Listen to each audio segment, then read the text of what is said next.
തൃക്കാക്കരയിലെ NDA സ്ഥാനാർത്ഥിയായിരുന്ന big boss താരമായിരുന്ന സംവിധായകൻ Shri Akhil Marar. Welcome Shri Akhil. അയ്യോ എന്റെ വേളാങ്കണ്ണി മാതാവേ, ഇത് ആരൊക്കെയാ നിക്കണം ഒരടി ഉറപ്പാ. ഒന്നാം തരം BJP-ക്കാരെ പോലെ സംസാരിക്കുന്നത്.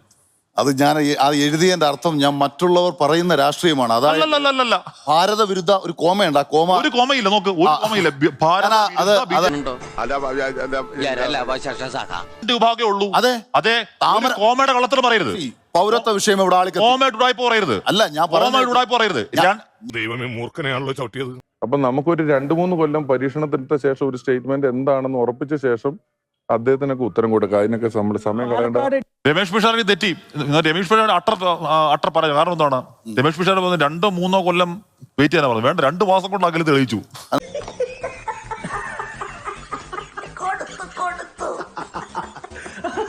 രാഷ്ട്രീയത്തിൽ മാത്രമല്ലേ, ബിഗ് ബോസിൽ പോകുന്നതിനേക്കാൾ ലുലു പോയി മുണ്ടുപോയി കാണിക്കുന്നതാണ് എന്ന് അഖിൽ മാരാർ പറയുകയും അവസരം കിട്ടുമ്പോൾ നേരെ ബിഗ് ബോസിലേക്ക് പോവുകയും ചെയ്യും.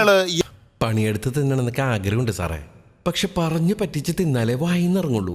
ശീലായിപ്പോയി. അവർ എനിക്ക് നേരെ NDA-ലോട്ടാ പോകുന്നത്. NDA എന്നല്ല, ഞാൻ എവിടെയും പോകും. കാരണം എന്റെ ലക്ഷ്യം എന്റെ അത്രേ ഉള്ളൂ നിലപാട്. നിലപാടെന്ന് വെച്ചാൽ നിലപാട് ജനങ്ങളെ രക്ഷിക്കാൻ. പലപാടെന്നാ പറയണ്ടേ. എന്റെ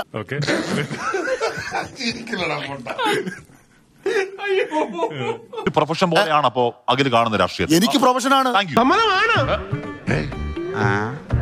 അതായത് മാതൃഭൂമിയിൽ ഞാൻ ജോലി ചെയ്ത് ശമ്പളം വാങ്ങിക്കുന്ന പോലെ ജോലി ചെയ്ത് ശമ്പളം വാങ്ങിക്കുന്ന ഒരു പ്രൊഫഷണലാണ് അഖിലിന്റെ രാഷ്ട്രീയം. എനിക്ക് വരുമാനം ഞാൻ സമ്മതമല്ല. പക്ഷെ ഒരു രാഷ്ട്രീയ പാർട്ടിയിലോ അഖിൽമാരെ പോകുമ്പോൾ അഖിൽമാർ ഡിമാൻഡ് ചെയ്യുന്ന accommodation, what is that accommodation? അങ്ങനെ അക്കോമഡേഷൻ ചെയ്തെങ്കിൽ എന്താണ് അക്കോമഡേഷൻ? അക്കോമഡേഷൻ പൈസ, ഞാൻ പറഞ്ഞ ക്യാഷ്. എന്റെ ഹാഷ്മി, ഞാൻ ഒന്ന് പറഞ്ഞോട്ടെ.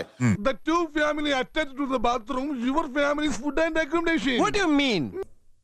ഞാൻ മുമ്പേ പറഞ്ഞിട്ടുള്ളതാ, ഈ കാശ് വേണം. അഖിൽമാരാർ കൊട്ടാരക്കര സീറ്റ് തരാമെന്ന് വിളിച്ചോണ്ട് വന്ന് വഞ്ചിച്ച് തൃക്കാക്കര ഇട്ട് തോപ്പിച്ചു.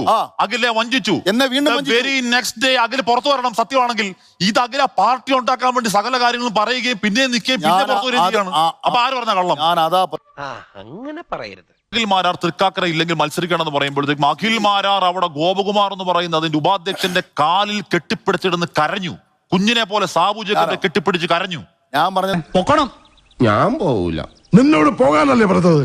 ഞാൻ പോവൂലെന്നാലും ഞാൻ ആദ്യം വിളിച്ചു കൊണ്ടുവന്ന് ചതിച്ചതിനും ആദ്യം മാപ്പ് പറയണം.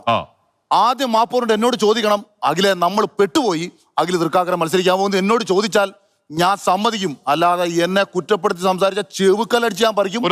ഇവിടെ വെച്ച് പറഞ്ഞിരിക്കട്ടെ, പുറത്തുനിന്നും എല്ലാം പറയണേ നല്ല ഇടി കിട്ടും കേട്ടോ. അവിടെ പിടിച്ച് നല്ല ഇടി കിട്ടും, ഞാൻ അറിഞ്ഞു പിരിക്കും. ഫെബ്രുവരി 25-ാം തീയതി ഞാൻ സാബു ജേക്കബിനോട് വന്നതാണ്, സാർ എനിക്ക് വേണം, തൃക്കാക്കര ഞാൻ മത്സരിക്കാൻ തയ്യാറാണ്. നാട്ടുകാരെ, നിങ്ങൾ ആരെ പറ്റിക്കാൻ വേണ്ടിട്ടല്ല, ഒരു നല്ല കാര്യത്തിന് വേണ്ടിട്ട്. അങ്ങനെ ഞാൻ തീരുമാനിച്ചുറപ്പിച്ച് തെരഞ്ഞെടുത്ത മണ്ഡലത്തിലേക്ക് എന്നെ എത്തിച്ചത് ഈശ്വരനാണെന്നാണ് ഞാൻ വിശ്വസിക്കുന്നത്. നീ എവിടെയെങ്കിലും ഉറച്ചു നിൽക്കടാ നായിന്റെ മോനെ.